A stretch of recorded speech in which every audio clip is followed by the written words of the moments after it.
What is a republic? Well, a republic is a government that is a type of democracy.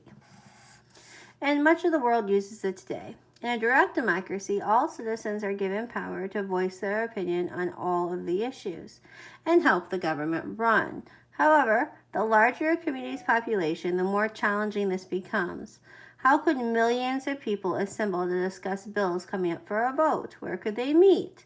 To address practical concerns such as these, the United States and other industrialized nations has what is known as a representative democracy.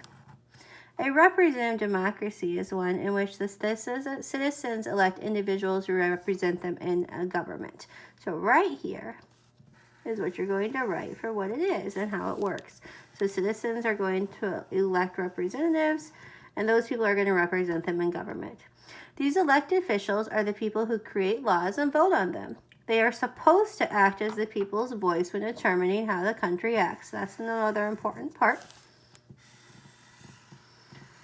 Of course, there is no guarantee that the representatives will vote the same way that an individual would have voted on a particular issue. However, if people become unhappy with the way the representative votes, they can vote for a different representative in the next election, or they can even run for office themselves. So this is pretty effective and useful in a lot of ways. Why is it useful? Well, if you have a larger society or a larger community, it's helpful because it's just impossible to vote on everything. But it still allows people to have some say in the government. Allows citizens say in the government.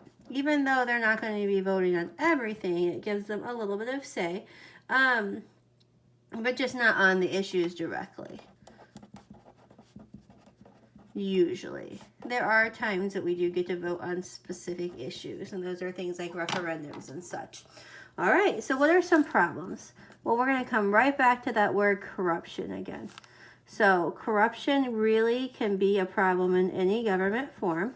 And what I mean by this is when representatives are choosing not to vote for how the people are asking them to vote. So representatives act outside of what people want.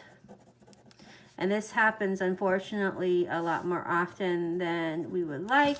Representatives may do whatever the people who are paying them the most wants them to do. That tends to be the biggest issue. All right? So you get to vote for people who represent you. It's useful in big societies, but sometimes those representatives still do the wrong thing.